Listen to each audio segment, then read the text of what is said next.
5 anos. E estou aí, meus filhos pagando para mim.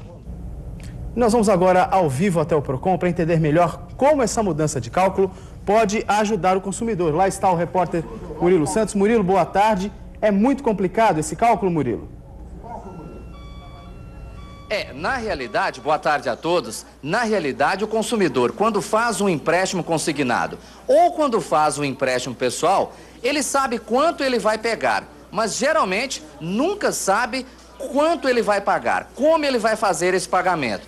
Por quê? Normalmente nem as taxas de juros são divulgadas abertamente. Nós estamos ao vivo com o gerente de cálculo aqui do PROCON estadual.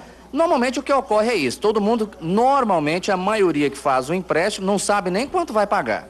Exatamente, o que acontece é que a maioria desses problemas que é apurado pelo PROCON Goiás se refere a esses servidores públicos que acabam contratando o empréstimo descontado em contra-cheque, o consignado, e mesmo assim acaba procurando o banco, contratando outros empréstimos, e o banco, que deveria ter a consciência na oferta desse crédito, acaba disponibilizando esse empréstimo para o consumidor, inviabilizando até mesmo o seu sustento, como é o caso de muitos consumidores que procuram auxílio junto ao PROCON Goiás. Vamos explicar então rapidamente o que vai mudar no cálculo que é feito aqui pelo PROCON.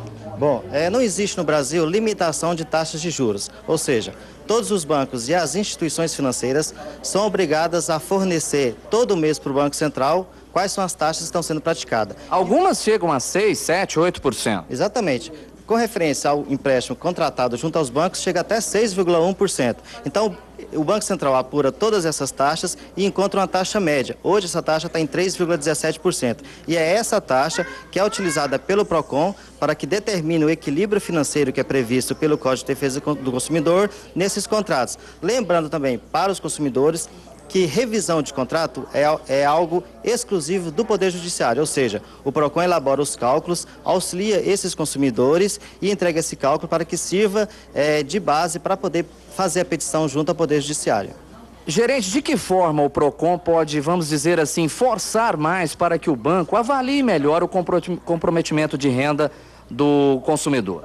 Bom, nós esperamos... Essa é uma estratégia, né? Exatamente. Essa é uma estratégia. A gente espera que com as decisões favoráveis ao consumidor com relação aos cálculos elaborados pelo PROCON, esses bancos, prevendo essas decisões, acaba reduzindo a oferta do crédito a esses consumidores.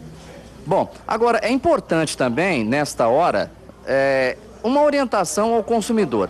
Tem gente que, de repente, passa na porta de um banco, passa na porta de um terminal, nem está fazendo um planejamento e resolve fazer um empréstimo. Isso não é o correto.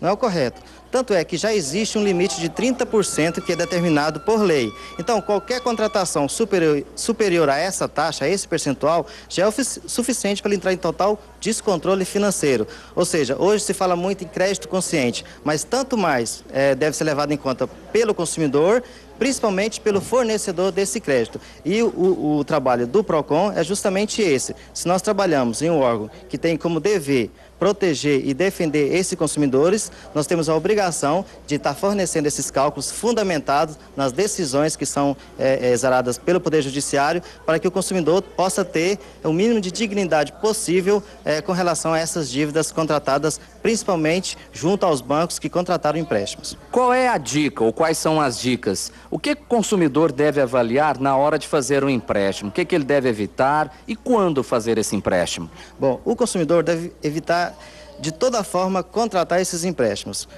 principalmente contratados junto à conta em que recebe o salário.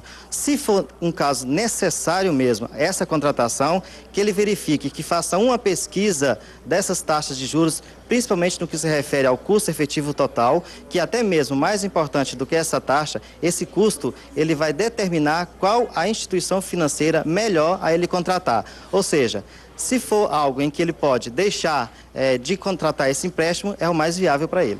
Ok, gerente, muito obrigado pelas informações aqui, o Jornal Anhanguera. Lembrando, então, que toda informação, toda pesquisa é importante para não acontecer casos como daquela pensionista que a gente acabou de mostrar na reportagem. Ela nos contou que foi ao banco receber o salário e quando foi verificar o saldo, zero.